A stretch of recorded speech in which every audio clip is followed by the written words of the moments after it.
My father demanded you'll give your entire inheritance to your brother. If you want to stay in this family, you'll obey me, so I revealed the will that left him nothing and made me the executor. Hello friends. Don't forget to subscribe and drop a hi in the comments. Tell us your city or country too. Let's get into the story. The call came at 2:47 a.m. I remember because I was staring at my phone, watching the numbers glow in the darkness of my bedroom. Dad's name flashed across the screen and my stomach dropped. Middle of the night calls meant only one thing in our family. Something was desperately wrong. She's gone, baby girl. His voice cracked, raw with grief. Your mama's gone. The world stopped spinning. I couldn't breathe. Couldn't think. My mother, my anchor, my best friend, the woman who taught me to stand tall even when the world tried to bend me, was gone. Just like that. Strokey said. Quick. Painless. She didn't suffer. But I was suffering. God, I was drowning in it. I drove through the night, tears blurring the highway lines into streaks of white and yellow. By dawn, I was standing in my childhood home, surrounded by the ghost of my mother's presence. Her coffee mug still sat in the sink. Her reading glasses perched on the side table. Her favorite blanket draped over the couch, still holding the indent where she'd last sat. Dad looked like he'd aged 10 years overnight. My brother Jordan sat beside him, eyes red but calculating. Even through my grief, I noticed that look. I'd seen it before, the wheels turning, always scheming, always wondering what he could gain. We need to talk about arrangements, Dad said, voice hollow. And other things. I nodded numb. I had no idea that other things would detonate my entire world within 72 hours. If you've ever lost someone who held your family together, drop a comment below. You'll understand what came next. The funeral was beautiful. Mama would have loved it. Purple flowers everywhere, her favorite gospel songs filling the church, the whole community turning out to celebrate her life. I held it together through the service, through the burial, through the repast at the church hall. But that night back at the house, the cracks started showing. Jordan had always been the golden child. 4 years older, charming, smooth-talking, and utterly irresponsible. While I'd worked 2 jobs to put myself through nursing school, he'd bounced from scheme to scheme, always with his hand out, always promising this time would be different. Mama had seen through him, but Dad? Dad wore blinders when it came to his son. Your brother's going through a rough patch, Dad announced over cold fried chicken and potato salad that neighbors had brought. Lost his job again. His girlfriend kicked him out. I looked at Jordan. He had the decency to look away. I'm sorry to hear that, I said carefully. But I'm sure he'll figure it out. He always does. Actually, Jordan leaned forward, that familiar gleam in his eye. I was thinking about starting fresh. Maybe going back to school. But I'd need some capital to get started. There was the ask. Always the ask. Jordan, I just buried my mother. My voice cracked. Can we not do this right now? Your mother would want us to stick together, Dad interjected, his tone sharpening. Family takes care of family. Something cold settled in my chest. I recognized that tone. It was the same one he'd used when he demanded I give Jordan my car at 16 because he needed it more. The same one when he'd guilt me into co-signing a loan Jordan never paid back. We'll talk later, I said, standing up. I need some air. Behind me, I heard Jordan whisper something to Dad. They both laughed. At my mother's wake. They actually laughed. 3 days after the funeral, we gathered in Attorney Morrison's office. A small, neat space that smelled of old books and furniture polish. Mrs. Morrison had been Mama's friend for 30 years, handling everything from property deeds to her will. She looked at me with such profound sadness that I nearly broke down again. I'm so sorry for your loss, she said, squeezing my hand. Your mother was an extraordinary woman. Thank you, I whispered. Dad and Jordan sat across the mahogany desk, both looking impatient. Jordan kept checking his phone. Dad's leg bounced with nervous energy. They'd been whispering in the waiting room, heads close together, conspiratorial. Mrs. Morrison opened her briefcase, pulling out a thick folder. Let's begin. Evelyn's will is straightforward, but there are some specific provisions she wanted honored. Can we skip to the assets? Jordan interrupted. No offense, but we all know what she had. The house, the life insurance, the savings accounts. Mrs. Morrison's expression cooled. Mr. Harrison, your mother's estate is more substantial than you might think. She was quite savvy with her investments. My head snapped up. Investments?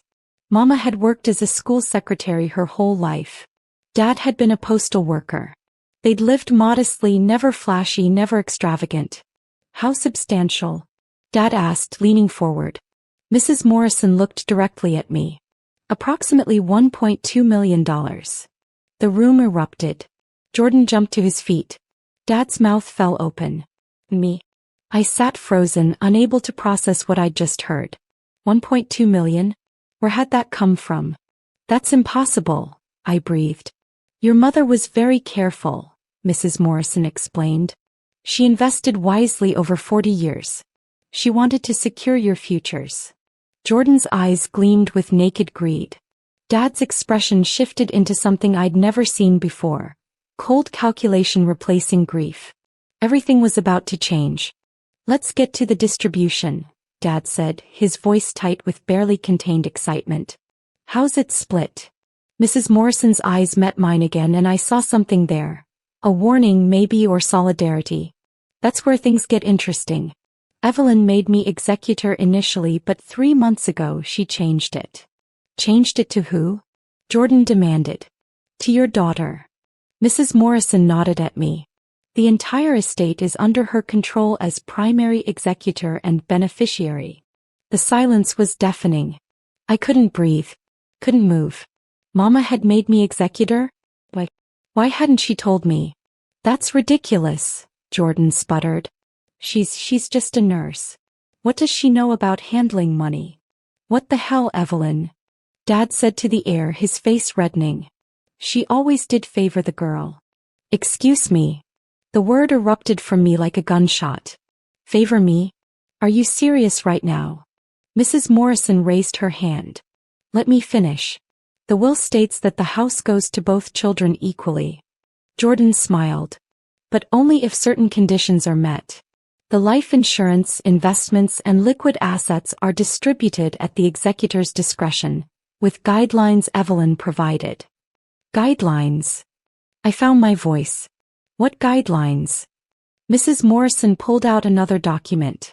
Your mother left detailed instructions. She wanted to ensure the money was used wisely, not squandered. She specifically mentioned concerns about enabling destructive behaviors. Jordan's face went purple. She's talking about me. This is garbage. I'm contesting this. You can try, Mrs. Morrison said coolly. But your mother was of sound mind. I have documentation of her intentions. She was very explicit about her reasoning.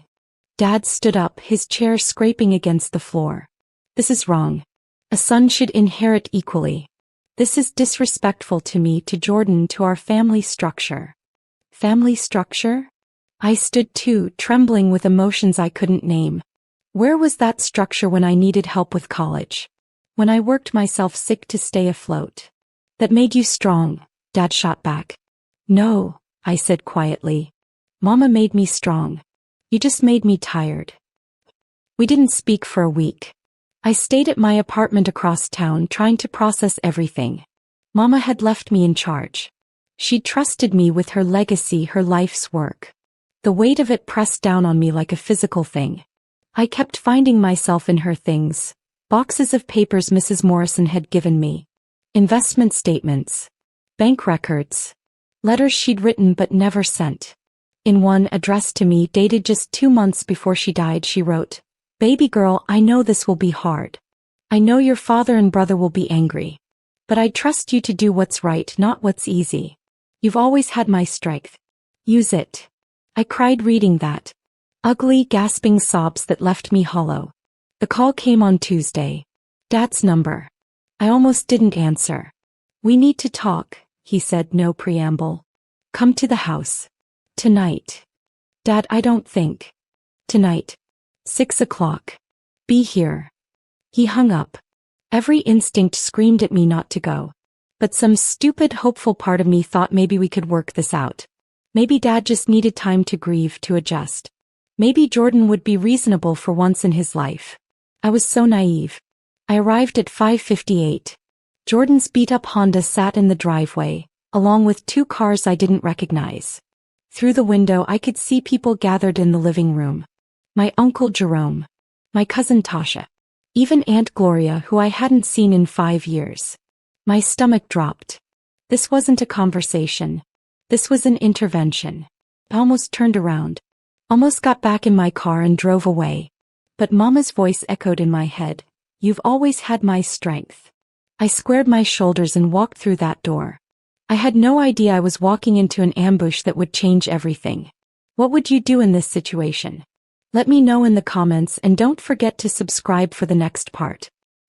The moment I stepped inside, I knew I'd made a terrible mistake. Everyone sat arranged like a jury. Dad in Mama's armchair, Jordan on the couch, my relatives flanking them like soldiers. The air was thick with judgment and barely concealed hostility. Sit down, Dad commanded, pointing to a single chair positioned in the center of the room facing them all. I'll stand, I said, my voice steadier than I felt. Always so defiant, Aunt Gloria muttered. Just like Evelyn. Uncle Jerome cleared his throat. We're here because there's been a misunderstanding about your mother's will. We're family and we need to sort this out before lawyers get more involved and eat up all the money. There's no misunderstanding, I said. Mama made her wishes clear. Your mama wasn't thinking straight at the end, Dad said, leaning forward. She was sick, medicated, not herself. That will doesn't reflect her true intentions. She was perfectly healthy until the stroke. My hands clenched. And Mrs. Morrison confirmed she was of sound mind. Jordan stood up and I noticed he'd dressed up, button-down shirt, slacks, like he was going to court. Look sis, we know you're grieving. We all are. But you have to see how unfair this is. I'm the man of the family now. I should be handling the estate. The man of the family? The laugh that escaped me was sharp, bitter. You're 34 years old, Jordan. You've never held a job longer than 8 months. You've borrowed money from everyone in this room and never paid a dime back. That's disrespectful. Dad roared, slamming his hand on the armrest. You don't talk to your brother that way. Then maybe my brother should give me a reason to respect him. The room erupted in shouting. Aunt Gloria called me selfish. Cousin Tasha said I was being ungrateful. Uncle Jerome tried to play peacemaker, suggesting we split everything equally to keep the peace. But Dad's voice cut through it all. Here's what's going to happen. Dad stood up and suddenly he seemed bigger, more imposing than I remembered. This was the man who'd ruled our household with an iron fist, who'd made Mama cry behind closed doors, who'd always put Jordan first no matter what. You're going to do the right thing, he said slowly, deliberately. You're going to sign over the executor rights to me. Then we're going to distribute everything equally. 1/3 to me, 1/3 to Jordan, 1/3 to you. That's fair. That's how it should be. Mama didn't want that, I said, my voice shaking. She specifically. I don't care what that paper says. Dad exploded. I was married to that woman for 43 years. 43 years. I know what she would have wanted better than some lawyer. She told the lawyer exactly what she wanted, I shot back. She wrote me letters, Dad. She explained everything. She knew you'd react like this. She knew Jordan would come begging. That's why she set it up this way. Jordan stepped closer, his face twisted with anger and something else. Desperation. You don't understand. I need this money. I'm drowning in debt. Credit cards, loans, people I borrowed from who aren't as nice as family. I need this. Then maybe you should have made better choices, I said coldly. How dare you? Aunt Gloria stood up. Your brother is family. You help family no matter what. Where was this energy when I was working double shifts to pay for school? I demanded. Where was family when I was eating ramen 3 times a day because I couldn't afford groceries? Jordan got a new car for graduation. I got a card that said, proud of you, and a $20 bill. That's because Jordan needed, Dad started. Jordan needed? What about what I needed? What about all the times I needed support, help, just someone to believe in me? But no, it was always Jordan. Always the golden child who could do no wrong even when he was doing everything wrong. The room went silent. I was breathing hard, years of resentment pouring out. Dad's expression went cold as ice. You listen to me, little girl. Dad's voice dropped to a dangerous whisper. I brought you into this world. I fed you, clothed you, put a roof over your head. You owe me. You owe this family. I owe you. Something inside me snapped. I owe you for doing the bare minimum a parent is supposed to do, for favoring my brother every single day of my life, for making me feel like I had to earn love while Jordan got it for free. You're being dramatic, Cousin Tasha said. This is about greed, not old family dynamics. Is it? I turned to her. How much does Jordan owe you? 3,000? 4. Her face flushed. Bingo. Uncle Jerome, what about you? That loan, for his business idea that went nowhere. Uncle Jerome looked at the floor. That's different, Dad said. He's trying. He's had bad luck. Bad luck. I laughed, a hollow sound. Bad luck is getting laid off. Bad luck is your car breaking down. Bad luck isn't 34 years of choosing not to grow up because you know someone will always bail you out. Jordan lunged forward and Uncle Jerome had to grab him. You self-righteous. You think you're better than me? You're not. You're just Mama's little puppet. No, I said quietly. I'm Mama's daughter. And she trusted me because I earned it. Because I showed up. Because I didn't just take and take and take. Dad stood directly in front of me now, so close I could smell the coffee on his breath. Here's how this is going to work. You're going to give your entire inheritance to your brother. Not part of it. Not half. All of it. My heart stopped. What? You heard me. Jordan needs it more than you. You've got your nursing job, your little apartment. You're fine. Jordan needs a fresh start and you're going to give it to him. And if I don't? His eyes were chips of ice. Then you're no daughter of mine. The words hung in the air like a death sentence. You're no daughter of mine. 7 words that shattered whatever illusion I'd been clinging to about my father's love being unconditional. You don't mean that, I whispered even though I knew he did. I mean every word. If you want to stay in this family, if you want to be welcome in this house, if you want any relationship with me or your brother going forward, you'll do as I say. You'll give Jordan what he needs. What he deserves as the man of this family. Aunt Gloria nodded approvingly. Cousin Tasha crossed her arms. Uncle Jerome looked uncomfortable but said nothing. Jordan smiled. Actually smiled like he'd already won. Something broke inside me. Not my spirit. My chains. No, I said. The room went deathly quiet. What did you say? Dad's face turned purple. I said no. My voice grew stronger. I'm not giving Jordan a single penny. I'm not signing over anything. Mama made me executor because she knew exactly what would happen. She knew you'd pressure me. She knew Jordan would guilt me. She knew everyone would tell me to just give in to keep the peace. But she also knew I was strong enough to say no. You ungrateful, Dad started. Ungrateful. The word exploded out of me. I'm ungrateful? I spent my whole life trying to earn your love. Straight A's in school while Jordan was failing? Didn't matter. Working my way through college while Jordan partied? Didn't matter. Showing up every Sunday for dinner, calling every week, being there whenever you needed anything? None of it mattered because I wasn't Jordan. That's not, Aunt Gloria tried. Yes, it is. I turned on her. And you all enabled it. Every time Jordan screwed up, someone bailed him out.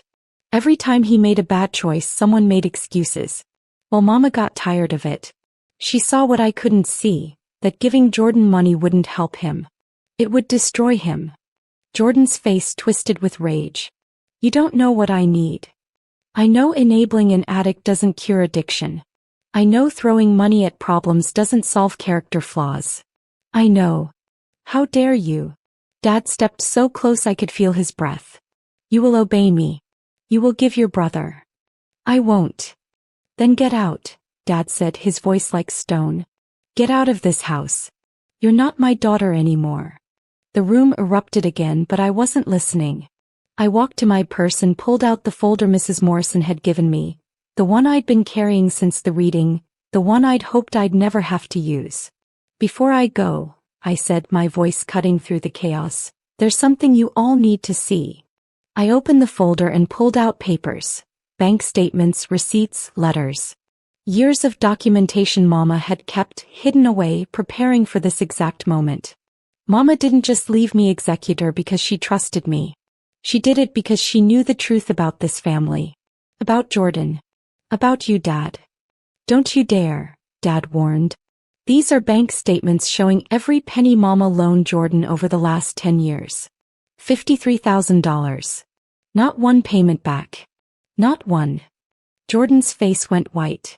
These are records of Jordan stealing from Mama's purse, her jewelry box, even her medication to sell. She documented everything. Lies. Jordan shouted. These are her medical records from 7 years ago when stress-induced heart palpitations put her in the hospital. The doctor's notes mention significant family stress and financial worry caused by son's addiction issues. The room went silent as death. Addiction? Uncle Jerome said quietly. Gambling, I said, meeting Jordan's eyes. Mama knew. She'd been covering his losses for years, trying to protect him, trying to protect this family's image. She was drowning in worry while pretending everything was fine. You have no right, Jordan started. And these, I pulled out the final papers, are emails between Mama and Dad from 2 years ago. When she suggested cutting Jordan off. When she begged Dad to get him help. And Dad said, he's a man. He'll figure it out. Stop babying him. The same man who's demanding I hand over everything to enable him more. Dad's face had gone gray. So no, Dad. I won't obey you. I won't give Jordan money to gamble away. I won't betray Mama's trust because you can't see past your favoritism. If you walk out that door, Dad said. Then I walk out, I said. And I take Mama's truth with me.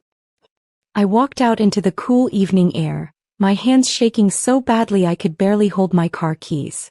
Behind me, the house erupted in shouting. Dad's voice booming, Jordan's screaming denials, my relatives arguing. I didn't look back. Couldn't look back. I sat in my car for 10 minutes, tears streaming down my face, before I could steady my hands enough to drive. My phone started ringing immediately. Dad's number, then Jordan's, then Aunt Gloria's. I turned it off. The drive home was a blur. I kept seeing Mama's face, remembering all the times she'd looked so tired, so worn down. I thought it was just age, just work. I'd never imagined she was carrying such a heavy burden, trying to save Jordan while losing pieces of herself. When I got home, I found 17 missed calls and 43 text messages. Most were variations of, how dare you, and you've destroyed this family. But 3 were from Uncle Jerome, you did the right thing, your Mama would be proud, and, I'm sorry I didn't speak up. I cried myself to sleep that night, clutching one of Mama's scarves that still smelled like her perfume, vanilla and lavender. I'd done what she asked. I'd been strong. But God, it hurt. Losing her had nearly killed me. Losing my father and brother too? Even though I knew they were toxic, even though I knew I'd made the right choice, it felt like being orphaned all over again. The next morning, Mrs. Morrison called. I heard what happened last night. Are you okay? No, I said honestly. But I will be. Your mother prepared for this, you know. She left letters for you. One for each month of the first year. She wanted to make sure you wouldn't feel alone. I broke down again. Even in death, Mama was taking care of me. There's something else, Mrs. Morrison continued. Your father's trying to contest the will. He's claiming undue influence, that your mother wasn't competent. My heart sank. Can he do that? He can try. But we have documentation of everything. And I think we should schedule a full family meeting with lawyers present. There are things about the estate they don't know yet. Things that might change the situation. What things? Things your mother wanted revealed only if your father pushed back. She knew him well. 2 weeks later, we gathered in a conference room at Mrs. Morrison's law firm. Dad brought his lawyer, a slick man in an expensive suit who smelled like too much cologne. Jordan sat beside them, cleaned up but hollow-eyed. My relatives stayed away, even they could see this was going too far. I had my own attorney now, A sharp woman named Ms. Robinson who'd reviewed everything and confirmed what I already knew. Mama's will was airtight. Before we begin the formal proceedings, Mrs. Morrison said, there's a video Evelyn recorded. She wanted it shown if things came to this. A final explanation. We don't need to see, Dad started. You requested this meeting, Ms. Robinson interrupted. You'll watch the video. Mrs. Morrison started the playback. Mama appeared on screen, sitting in this very office, looking tired but determined. The date stamp read 3 months before her death. If you're watching this, Mama's voice filled the room and I started crying immediately. Then things went exactly as I feared. My baby girl stood up to you, Thomas, and you couldn't accept it. Dad flinched at her use of his full name. Let me be clear. I am of sound mind. I'm making these decisions after months of consultation with attorneys, financial advisors, and therapists. What I'm doing isn't punishment. It's protection. She paused, gathering strength. Jordan, baby, I love you. I always will. But love isn't enough to save someone who won't save themselves. I've given you money, opportunities, second chances, third chances, a dozen chances. Each time you gambled it away. Literally. The gambling addiction that started in college has consumed your life, and I enabled it by constantly rescuing you. Jordan put his head in his hands. The $53,000 I loaned you? Gone. The jewelry that disappeared? Found. The medication stolen from my cabinet? Sold.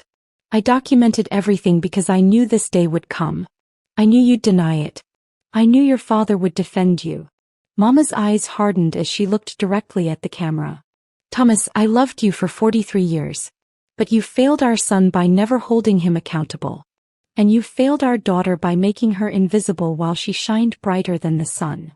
Dad's lawyer started to speak, but Mama continued.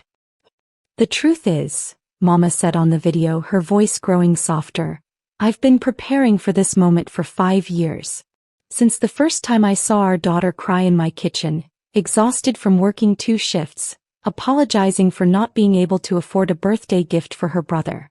The same brother who just bought a new PlayStation with money he borrowed from me. My breath caught. I remembered that day.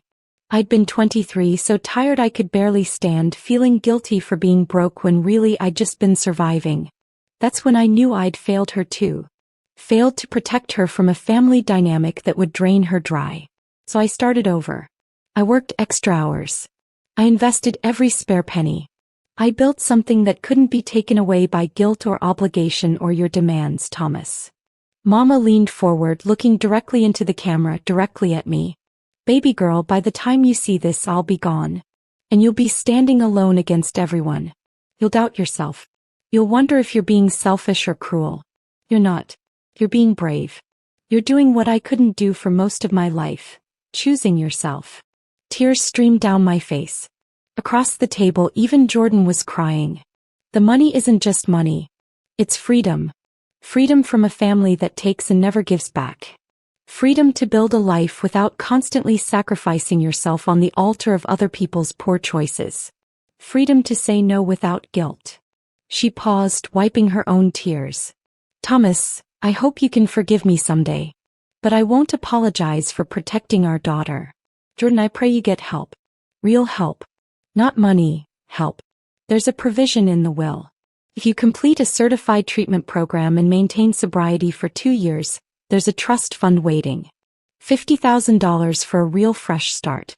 But you have to earn it by saving yourself. Jordan looked up sharply. Mrs. Morrison nodded confirmation. And to my daughter, my heart, my strength, I see you. I've always seen you. You are enough. You've always been enough. Don't let anyone convince you otherwise. Live your life. Be happy. And know that somewhere I'm watching over you, so proud I could burst. The video ended. The room sat in stunned silence. Dad looked broken, older somehow. Jordan was openly sobbing. Me. I felt something I hadn't felt in months. Peace. That's the full will, Mrs. Morrison said quietly. Are we proceeding with the contest? Dad's lawyer whispered to him. After a long moment, Dad shook his head. No. No contest. 6 months later, I stood in Mama's garden. My garden now. The house had been sold, split between Jordan and me as the will stated. I'd used my half as a down payment on a small house across town, something that was mine where I could build new memories. Jordan had checked into rehab 3 weeks after the meeting. Uncle Jerome had helped him, supported him, done what Dad should have done years ago. It was early still, but there was hope. Real hope, not the desperate kind built on enabling. Dad and I hadn't spoken since that day. Maybe we never would. Some relationships aren't meant to survive the truth. And that was okay. I'd spent my whole life trying to earn love that was always conditional. I was done auditioning for a role in a family that never truly saw me. I opened the first letter Mama had left for month 6. Her handwriting filled the page and I could almost hear her voice. Baby girl, I hope you're healing. I hope you're learning that walking away from toxicity isn't abandonment. It's survival. You've done the hardest thing. You've chosen yourself. Keep choosing yourself. Every single day. I folded the letter against my chest, looking up at the sky. The sunset painted everything gold and purple. Mama's favorite colors. I'm choosing myself, Mama, I whispered. Just like you taught me. The wind picked up, rustling through the garden, and I swore I could feel her there. Proud, loving, free at last from the burden of trying to save people who didn't want to be saved. I'd lost my family. But I'd found something more valuable. Myself. And in the end, that was the greatest inheritance Mama could have given me. Not money. Not property. But permission to save myself even when it meant standing alone. That night I slept deeply for the first time since her death. No nightmares. No guilt. Just peace. Sometimes the bravest thing you can do is walk away. Sometimes love means setting boundaries. Sometimes family isn't the one you're born into, it's the one you choose. And sometimes, the greatest act of love is teaching someone to stand on their own, even if it means watching them stand apart from you. Mama knew that. And finally, so did I. If this story touched you, if you've ever had to choose yourself over toxic family, drop a comment below. Share your story. You're not alone. And don't forget to subscribe for more real, raw, emotional stories that remind us we're all just trying to survive our families and find our way home, to ourselves.